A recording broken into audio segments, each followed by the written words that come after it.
Okay, thank you everybody for joining us. It's a great pleasure seeing so many people here. Hopefully some more people will join as we go on, but we have a relatively limited time frame for this meeting. So I want to kind of proceed without any further ado. My name is Chris Gale and I'm a neonatologist based at Imperial College and Chelsea and Westminster Hospital. And I am one of the two co-chairs of this process, along with Dr. Helen McTeer, who I can see has just joined us. And this is a webinar which is to talk you through the Neonatal Research Priority Setting Partnership, which is a joint initiative between the British Association of Perinatal Medicine, the Neonatal Society, the Neonatal Nurses Association, the Royal College of Paediatrics and Child Health, and allied health professionals who also work closely with neonates. Before we move on any further, can I just ask people as they join, could you just turn off your camera if you're able to, and also make sure that you're muted. And then as we progress through the session, please, if you have questions, and certainly there should be about 10 minutes or so at the end where we're going to talk through various questions, please put your hand up, turn your camera on, or alternatively, if you don't feel comfortable doing that, please just enter them into the chat as well. And we will run through those as and when they appear. Excellent. So without further ado, Katie, can we have the next slide, please? So apologies for the boxes on the slides here. I don't think they block anything important though, so I don't think they're going to be too much of a problem. So this is, as I said, just a quick talk through. So myself and Katie Evans, who is a clinical research fellow in neonatal medicine and a neonatal registrar, we'll be starting giving an introduction as to why we're doing this and what the process is. And then we're very fortunate to have 4 other colleagues representing different areas of neonatal practice who are going to talk through some example research questions related to their specialty. And we're going to enter those into the online Webb tool, which is how we're asking people to enter research priority questions as they go along. And then finally, as I said, 10 minutes for questions and answers at the end. Can we have the next slide, please, Katie? Excellent. So why are we doing this? Well, just in the next couple of slides, I'm going to give a little bit of a background and explain why we need to do this process. I think underpinning it all is the fact that anyone who works in neonatal care or has a baby that's looked after on a neonatal unit will recognise that there is quite a lot of variation in the way that neonatal care is delivered. That variation occurs between neonatal units. So I think parents experience this and trainees experience this quite a lot as babies move or as they move between neonatal units. Things which in one unit are seen as the only way of doing things are definitely not the way that things are done in a different neonatal unit. And what underpins this at its heart is the fact that for many parts of neonatology, we don't actually know the best way to look after babies. So we don't really know the best way to manage babies' blood pressure. We don't really, there's lots of questions around feeding, for example, that we don't really know the best way to feed preterm babies, for example. And I think this plays out in the form of variation in the way babies are looked after. And what we really need are clinical trials, randomised control trials that compare these different practices that occur in different neonatal units or occur for different babies, sometimes within the same neonatal unit, so we can work out which way is better. So is it better to, for example, feed babies more rapidly, or is it safer to feed babies more slowly? That's a question that was answered in a really large trial called SIFT that gave us some really important information about how we go forward feeding babies. And that has improved and hopefully reduced the variation in care around how quickly we increment feeds in preterm babies. Clinical trials are quite complicated to run and they are expensive.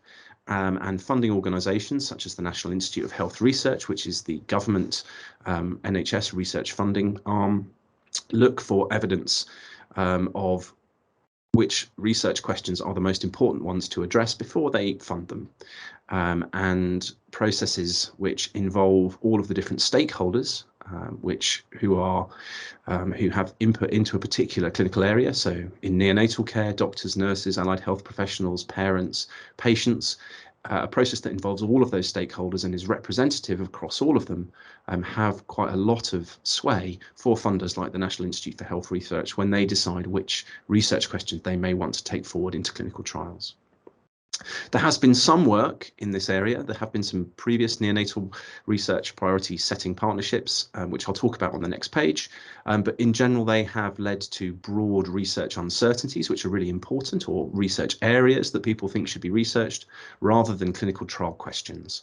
And this session is really about how we form uncertainties into questions that could be answered in clinical trials. Can we have the next slide, please, Katie?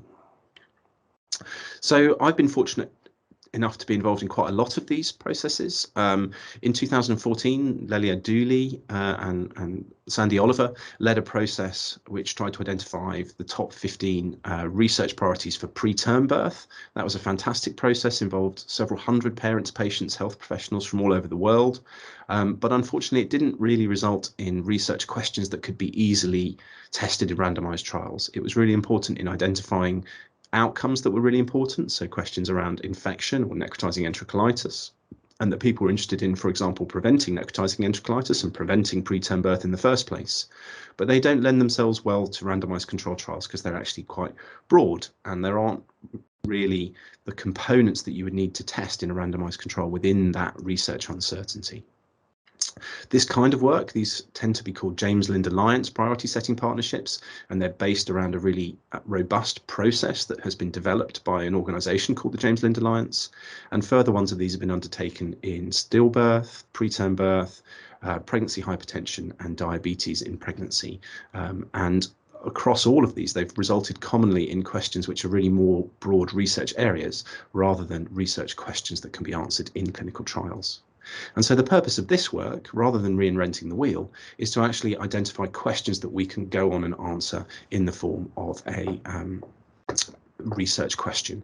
And that needs to take a particular format. And I'm going to hand over to Katie now, who's going to be able to talk through the way that we'd like these research questions structured.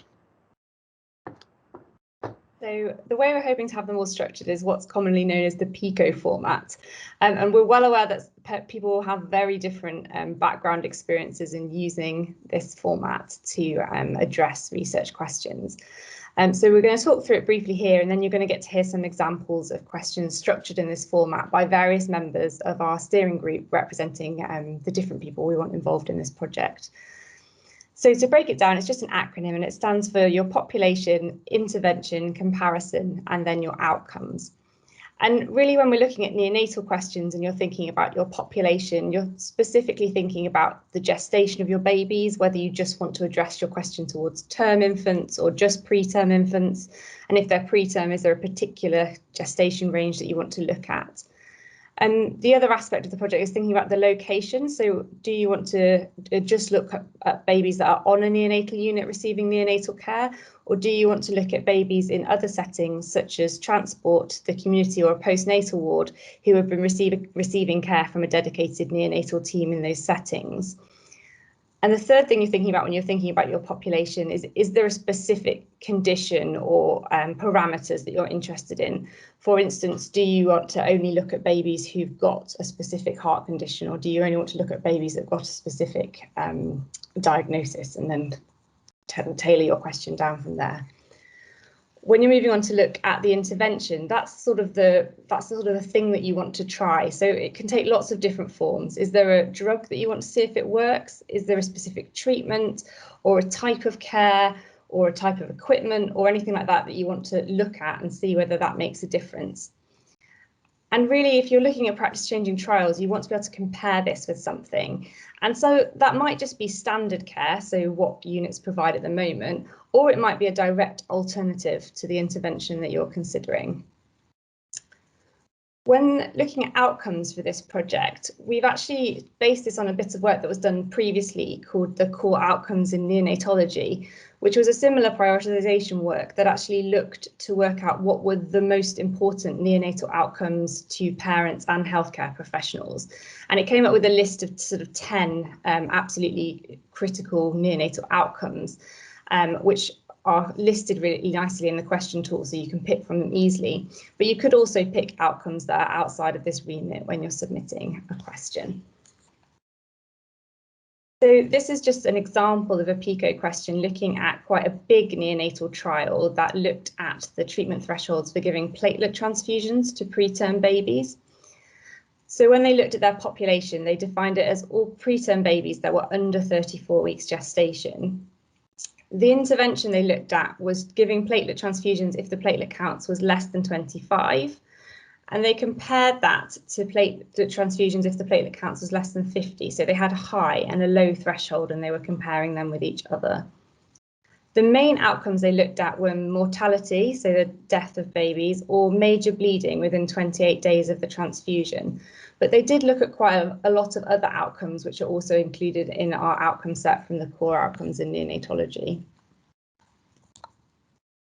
So just looking at how this project's going to work in general, if you do choose to get involved, and we hope you will. The first stage is what we've got open for the whole month of February, and that's where we really just want people's bright ideas. We want you to submit any questions or anything that you think is interesting, trying to use this question building tool to keep them specific to the Pico format, which would hopefully mean they could be addressed in large practice changing trials. We want as many different people as possible, so nurses, doctors, any allied health professionals, parents, former patients, researchers with an interest in neonatal care, and really encourage everyone to get involved. If you submit a question, when it's submitted, when we close the submission period at the end of February, we're just going to go through the questions and we'll remove any duplicates and sort of tidy up any ones that might need sort of a bit of clarification on them. Then what we'll be doing is we'll be contacting everybody who's submitted a question again and asking you to do something called an e-Delphi process. So that's quite a complicated term for essentially a simple process, which is just where you get to look at all the questions that have been submitted by everybody and refine and prioritise them in the order of importance to you personally. And then how they have been ranked, and you'll be able to see how other people have prioritised them as well, allowing you to again kind of reorder them into the order that you think is the most important. This will hopefully give us again a prioritised list of very specific Pico format research questions that would be suitable for answering in large practice changing trials. And we'll be distributing this sort of amongst the neonatal community in various formats. And the hope is that these research questions will really have quite a lot of weight and support behind them for people that are doing funding applications in the future for practice changing research trials. So just briefly to mention, this is our steering group for this project. So we've got quite a wide range of people, and we've got people representing the organisations that we mentioned at the beginning. So BAPM, RCPCH, the Neonatal Nurses Association, and also a wide range of people that practice in different areas. So we've got Katie, who's an academic neonatal nurse, we've got Emma, who's our parent representative, James, who represents us for trainees and junior doctors, Pollyanna, who does clinical trials and statistics, which is really useful, and a wide range of other people as well. And some of them are going to talk to us now about their examples for research questions. Thanks, Katie, and introducing Katie Gallagher. So all of the Katies here. So what we're going to try and do now is Katie Gallagher is going to talk us through a research Pico that relates to her field of practice, which is neonatal care.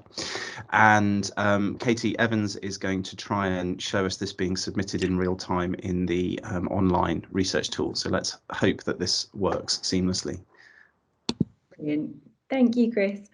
So just firstly, I just kind of wanted to say why this is so important for neonatal nurses to get involved in. And I think, you know, everything we've just talked about then really goes to show that neonatal nurses, you know, we're the ones that are at the cot side the most with these families, with the babies. Changes that are brought into practice, the neonatal nurses, you know, a lot of the time we're implementing these changes, and we are ideally placed to look around us and say, what is it that works really well? Or what is it that we think could be improved? There's many things. Neonatal care now is ever changing. There's always a new intervention. There's something new being brought in. There's new technology. We're advancing all of the time. And like I say, as nurses, we see all of this going on around us. So this is the perfect opportunity to have our input and our say into the things that we think are really impacting upon babies and families and our colleagues, our staff that we're working with day in and day out. So you don't have to be an expert in research to be able to identify areas that you think need exploring. You just need to be able to think of your question and share your question with us. And you don't need to know how to analyse it. It's just thinking of that topic. So to give you an idea of what this might mean from a nursing perspective, and I mean, to be honest, regardless of our backgrounds, our aims are all the same. But as an example, one of the things that we're obviously working quite a lot on at the moment is family integrated care. So I think this is a great example where we could actually bring this into a randomised control trial format and look at how we could build the evidence to support the implementation of family integrated care. So for a potential trial for family integrated care, we might look at babies that are born, for example, less than 34 weeks gestation. So we'd go for our 33 or, up to then. So we could. Katie. Yep. Sorry, just to interrupt. This is the question builder that is on the screen now that Katie Evans is filling in. And just really to say, this is a really simple online tool that helps you build a Pico. And that's really what we're going to be showing you here, hopefully nice and clearly around what Katie Gallagher is talking through as her Pico. So just to give a bit of context to everybody. Sorry for interrupting. That's all right. So so when you log on, as Chris says, this is what you'll see. So the first point you'll come to is your P, is your population. So pick the population that you think your question applies to. So as Katie has just quite nicely done, so we've included all of the babies that could be potentially involved in an RCT that's looking at family integrated care. So we've ticked all of those. So we'll scroll down. And then we will go to the geographical population. So where are the community or the population that you would like to explore? So for this particular population, I'm going to say neonatal care. So we're going to be doing the trial on a neonatal unit itself. So what is the intervention? Well, the intervention would be family integrated care. So as an intervention, that obviously includes education around parent support, staff support, communication, training. So, but don't worry too much about having all the ins and outs of it. Give us the area, the intervention that you think would be the thing that you want to compare against something else. So our intervention would be family integrated care. A comparison would be routine care. So where we're not implementing any of the educational aspects to support family integrated care. So next we go on to the outcome. So if we're going to look at family integrated care, how do we measure it to make sure that it's actually making a difference? What kind of things would we want to look at to say, okay, well, it's worth doing this or it's not worth doing this? So one of the things that we might want to look at, which isn't on there, so we can add others, is we might want to look at length of stay. So if we have family integrated care, do babies end up going home sooner than those who don't? So we've got length of stay. We might also want to look at readmission. So do babies who have family integrated care end up being readmitted back to a neonatal unit? We might also want to look at how they're fed when they're discharged. So maybe type of feeding on discharge. And we might also want to look at parental stress and anxiety. So measure the impact that this has on families, because we know that a stay on the neonatal unit is very stressful for families. So there are the outcomes. There might be other ones that we might want to add in, but just think about the ones that you think would be relevant for your project. And then if we scroll down, that's it. So we press finish. And there is our question. So hopefully that was helpful. And now I'm going to hand over to, I can't remember who's next on the list. Claire Markroft next. For an allied healthcare professional perspective. Hello everybody, can you hear and see me okay? Yeah, perfect. Good. Hi everybody, my name's Claire. I'm a neonatal physio working in Newcastle. I'm really proud and delighted to be part of this research priority setting partnership. I think research is really important in neonatal care in order to improve the services and treatment we offer for parents and their babies on the neonatal unit and after discharge home as well. So I have been thinking about something that's important to me in my clinical practice. I'd like to just say first that I'm actually here to represent all allied health professions, so dietitians, speech and language therapists, occupational therapists, and I've been in contact with the BAPM lead AHPs and also the new national network lead therapists. We had a meeting last week. And so I think it's important. We're such a broad range of professionals that I think it's so important that all professional groups can work together and also work separately to submit questions that are important. And you could submit a question that's important to you individually, or you could work within your professional group and submit maybe 2 or 3 questions that you feel is important as well. So both is fine. So just going back to my practice, so I really enjoy working with parents and families and trying to think about how we can help parents and their babies to be close and also have positive experiences when they're on the neonatal unit. And so for my Pico, I am really interested to looking at skin to skin and holding your baby close using a sling. So for my population, I would choose babies that are born prematurely, so those born under 37 weeks gestational age. Thank you, Katie. We can probably skip past me taking them. Right, so yeah, we'll scroll down. And that would include babies who are on the neonatal unit or high dependency unit or special care unit, or who are on a transitional care unit.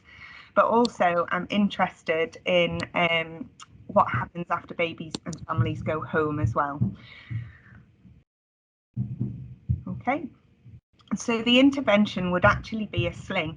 And I think it's important to say here that this sling needs to be appropriate for the baby's circumstances, so the baby's size and the baby's medical background and medical situation, whether they're on oxygen or not. And also they must follow the TICS guidelines for safe sling use. And if anyone hasn't heard of those, if you just Google TICS, so TICKS guidelines, you'll see what those are. That's highly important as well. And so this intervention, a therapist or a nurse would advise parents on how to use a sling and the safe sling use, and then we would probably advise them to use the sling for a certain amount of time per day. We might start with something like 2 hours per day. This can be started on a neonatal unit or a special care baby unit or transitional care, and then the parents would take the sling home and continue to use it at home if they wished as well. So the comparison would be infants and parents who didn't use a sling. And I think that some people might just use them intermittently or for maybe like 20 minutes and try or not. So we'd have to sort of look into a little bit more detail about that. I think our outcomes would be method of feeding. So whether people were breastfeeding, feeding using express breast milk with a bottle or using formula milk. I would be interested in early parent-infant interaction and whether the sling had influenced that. Measures of parental mental health and well-being, and also infant behaviour as well. And I'd probably want to look at this within the first year of life, so maybe a certain outcome points on the neonatal unit, then maybe at 6 months and 12 months.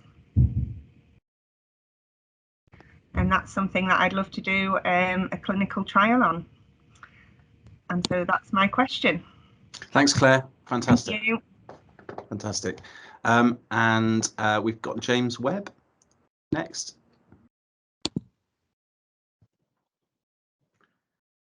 Hi everyone. So I'm James. I'm a neonatal doctor currently training in London. And the reason that this is so important to me really is because every day I go into work and I want to give my patients the best possible treatments that will mean that they go on and achieve the best possible outcomes in the future. And the only way that we can do that is if we know what we're doing, which means we have to rely on the research. We need to have really good quality research that can give us the evidence to show us what we should be doing.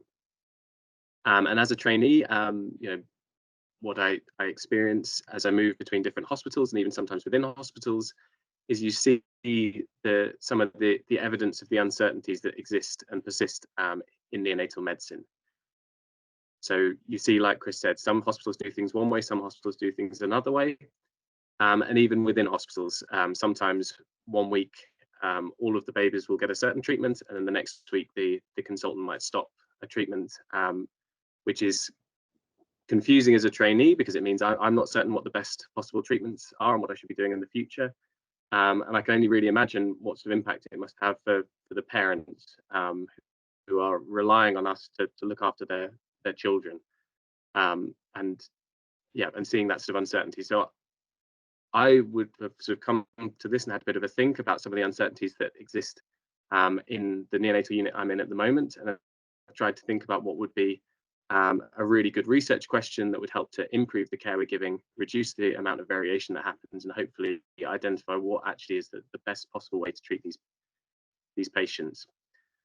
So thinking about where I'm working at the moment, one particularly controversial treatment is breast milk fortifier, which is something that again goes through this process where it will get started one week and then stop the next week, and with some very, very heated discussions around whether it is or isn't the best treatment for some of these patients.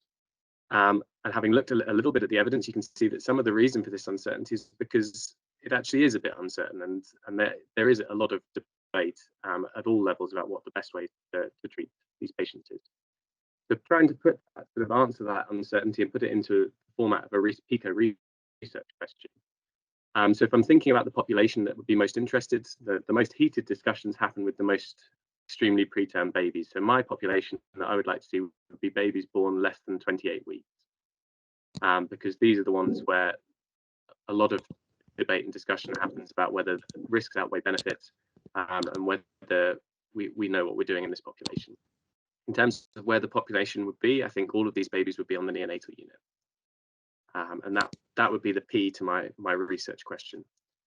In terms of what the intervention would be, the intervention would be breast milk fortifier, and I guess I would put that in this research format as routine use of breast milk fortifier once babies have reached full enteral feeds. I think as Katie's mentioned earlier, fortunately, I don't have to submit a full research proposal at this point, because obviously feeding trials are really difficult, and working out how you would deal with some of the nuances around breast milk, maternal milk, donor milk, formula milk is very complicated, and I can still just put a slightly more conceptual level of just is breast milk fortifier the best thing to use. And similarly, when I come to the comparison group, again, I can not be quite as detailed as perhaps is going to need to go in the final trial proposal, but I could just put in no use of breast milk fortifier. And again, this is obviously something that might end up being fine-tuned later on. So I've got my P, I, and C, and then thinking about outcomes.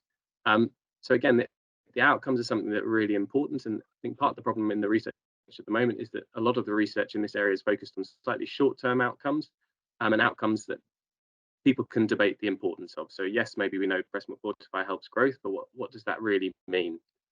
So when I'm trying to think of what would really answer this question, end this uncertainty once and for all, and convince all of the skeptics that this is the best treatment or isn't the best treatment, I think looking at general cognitive ability would be a really useful outcome.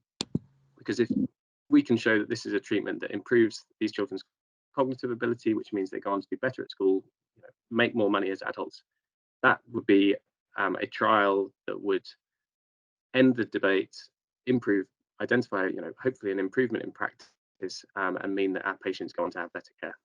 So that would be my Pico question. And yeah, I think hopefully that sort of illustrates how to take this clinical uncertainty that's been in grand rounds every week, and try and get this Pico format for a trial. Thank you, James. Fantastic. We were hoping that Emma Johnston, who's the parent representative on our panel, was also going to talk through a research question that she had. Ah, there you are. Fantastic. Thank you. I wasn't sure whether you'd managed to join us or not from the list. So thank you. Without further ado, please take it away. Thank you. Sorry, I'm coming up as my Maternity Voices partnership name. So it's Emma Johnston. So thank you for having me. Yeah, as a neonatal parent, it's been a real privilege to be invited to be part of this group. And I can say that they've been very accommodating, especially when I haven't quite got the terminology. So one message I would say to parents is please don't let these formats put you off. It's hopefully these examples will help you, but the team are great and I'm sure will be a great support. And I've been privileged in my role being able to represent the parent voice. It's so important in so much of the work that's happening now in neonatal. There's so much change going on, and I really encourage you, if there was a question that you couldn't get an answer to, maybe you saw it being done differently, then do reach out and submit a question. It was lovely actually that the last couple of examples looked at family integrated care, and we know this is a big topic at the moment. So I would like to pick the question, what are the advantages for enabling supporting delivery room cuddles? So this is something that's very passionate to me. My little babies got whisked away after they were born. Thank you. I can see Kate's kindly filling it in for me. And I suppose this is the thing. I think that in the format, we're not medical professionals. We're not expected to be medical professionals. So I think give it a good stab. And I can see there. Thank you. We've popped in neonatal care. That last section, could I possibly ask? I can see that there's one area that you can only one area that you can tick there. You can't select multiples there, but you can put in other. Is that right? Yeah. Right. Okay, that's great. Thank you. So yes, the intervention here would be to support the parents in giving delivery room cuddles. Lovely. And the comparison is obviously those babies that didn't get those initial cuddles that go straight off to the neonatal ward, and we as parents know kind of the effect of seeing them on the ward initially when we first meet them. So within the outcomes, as well as some of the more clinical, I really wanted to focus on this example being about the quality of life. So looking at parents' mental health, time it takes mum to start producing colostrum if baby's early, you know, does this help? And if breastfeeding, then what gestation that's managed to be achieved in. Obviously, infant weight gain, parents' confidence to get involved in their baby's care is a really big one. And I also put the effect on attachment and bonding. Fantastic. Thank you, Emma. Hope that's okay. Absolutely brilliant. Absolutely brilliant.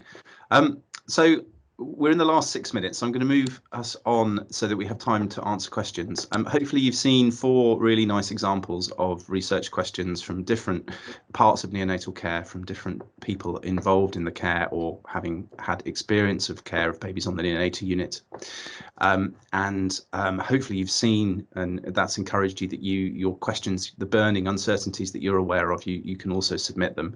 The Pico submission tool is a really nice, simple tool. So hopefully you can use that to submit your research questions, and we'll put the link in the chat at the end. It's also on the BAPM website, and hopefully you will have seen it in the process of registering for this session. The first question we've got, please do put your hand up if you have questions, or put them in the chat box. The first question we have is from Rachel Cullum. Is it expected that outcomes are medical, standardised, or can they be more about people's lived experience, qualitative responses? So they absolutely can. We would like you to think about whether there are more measurable outcomes, because they tend to be better outcomes for randomized controlled trials, which is what this process is aiming to support. But qualitative lived experience outcomes are also really important, so please do add them as well. Deanna Gibbs has a further question, which is in relation to Emma's point about engaging with parents. We have a process of engagement with parents. This is clearly part of it, and we are trying to engage with parents, recognising that often it's difficult for everybody really to put together research questions in this Pico type format. And we absolutely understand and recognise the value that parents bring and their unique perspective. There's another question here from Deanna. Several mentions of large practice ranging trials. This is around the different types of research questions or research methodologies, and asking if this is just about large practice changing trials. This particular process is really focused on practice changing trials. They don't have to be large. Some trials can be quite small and still change practice, but randomized control trials are what we are looking to prioritize research questions for here. That's not to say that other research methodologies and designs are not really important and don't add importantly and don't potentially change practice, but we have focused on something to make it achievable within a relatively short process, and it may well be that we need to repeat this process for observational studies, qualitative studies, or early basic science research.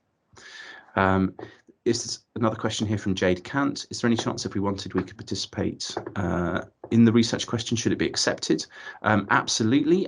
Clearly this is just the first part of the process, and any questions we will subsequently prioritise them in the second stage, and then we will take that whole list forward and we will disseminate it widely. And we hope very much that some of these will be funded and undertaken as research studies, and of course there'll be the opportunity to participate in those. I'm also going to ask, we have Nick Embleton who has got his hand up to ask a question. Nick, great to see you part of this. Please do turn your camera on and ask a question. Can you hear me okay, Chris? Yeah, we can. I don't know if I can turn my camera on. So yeah, great idea. The first is to echo what people said before about qualitative studies. I think we're missing, although the focus here is on RCTs, it would be great if there was a way that the input could be modified for people to raise important qualitative studies during this kind of process when everyone's thinking about it. So that's just a comment. And then the second is really also a comment as well, that I hear a lot of people saying that they're going to do a trial that is going to end the uncertainty for all. There's never been a single trial in neonatology that has ever resolved uncertainty. And the only thing that's been resolved beyond any doubt is probably antenatal steroids. Even now, we can't agree about when to give surfactants and CPAP and all those things. So I think I would just encourage people that you don't have to design a trial that is going to, for once and for all, tell everybody whether they should be using brufen or steroids or any of these kind of things. But we can think about neonatal research more incrementally rather than actually nailing one massive trial. I think that's a brilliantly well put point, Nick. Thank you very much for making that. And this process is really about trying to identify those incremental steps and which ones we think are most important as a community to take next. You're absolutely right. We aren't going to be able to fix all of the problems in one big trial. And I think that's really been where this aims to be a little bit different from some of the previous priority setting partnerships, in trying to break the big uncertainties down into those smaller bite-sized questions that can actually be addressed in a trial. Just recognizing exactly what you're saying, that it's really hard and probably not feasible to answer things completely and in their whole totality. And yeah, I also would echo your point about the importance of other study designs. For pragmatic purposes, we've focused on trials within this process. Claire. Yeah, I just wanted to contribute about all of the talk about qualitative work. My research at the moment is predominantly qualitative in my clinical academic work. And I think it's when I first started being involved in this partnership, take this off, I'm sure Chris wouldn't mind me saying, but I was quite vocal about the fact that a lot of sort of medics like to have clinical trial results, and I think it's really important to identify that those results are really important, but also we have discussed in a lot of details that in the process of developing research questions, you think about your question, and then you also think about what methodology fits to answer that question as well, and it works both ways. And so this is particularly for clinical trials, but that doesn't mean as a group that that's the only research that is the right research, whatever that is, like Nick was saying, for certain things. There are some instances when they are, but also there are other methodologies as well. And I think that it is really exciting that this is a start and we're focusing on clinical trials, but I think as a process, it's something that we might be able to take further with all of your questions once we've seen them, because that in itself is helping us learn about what's important to people. Thanks, Claire. Perfect. And I echo everything that you're saying, and I think lots of people in the chat saying the same kind of thing, that other research methodologies are really important, that we completely agree with. Deanna, thank you very much. Deanna Gibbs has posted information in here about a piece of work that I wasn't actually aware of, which came out last year, looking at research priorities from the perspective of parents. We'll definitely look at that, and we'd definitely suggest that if you were able to submit the key ones that came out of there, which are in a Pico format, into this process, we'd really value that. Either send them directly to Katie or I, or submit them through the Pico questionnaire, if that's important. Ben Wills, who has always been fantastically supportive and really a valuable member of a lot of research. He is asking about whether it's what the deadline is. The deadline is the end of February at the moment. We wanted to keep this process reasonably manageable, so we've tried to move it along quite quickly, and we'll obviously see how many questions we have at that time. And please do share this widely, and invite colleagues that you have to come along, and just stress to them how simple it is to submit questions using the online question tool. And I think we're at the end. In fact, we're 3 minutes over, so I'm going to tidy it up there. The final page, Claire, Kate Dinwiddie, are you able to share just a picture at the end of the link to the online the BAPM page? Fantastic. So there's the website. Please do go along to it. There's lots of information there about how to craft research Picos. And we look forward to seeing lots more submissions from people. We've had a really nice number so far, but we're looking for lots and lots more, and we'll continue to disseminate this. So please do submit it going forward. One last question here. Parents have asked, how do they know if the question has already been answered? Please just submit it anyway. We will do a process. The steering group will go through and make sure questions have not been previously answered. Within neonatal care, very few questions have been definitively answered, so that's usually not a problem. But if there are ones, or if there's a trial addressing that question at the moment, that exact question, then we will flag that. So please just submit them. Thank you very much. I can't see any further questions, and I think we're a little bit over time, so I'm going to draw this to a close now, unless Katie or anyone else within the group has got any other questions for us. No, thank you very much, everybody. Thank you. Really lovely to see so many people taking part. Thank you. Hope to see lots of submissions from you going forward. Thank you very much.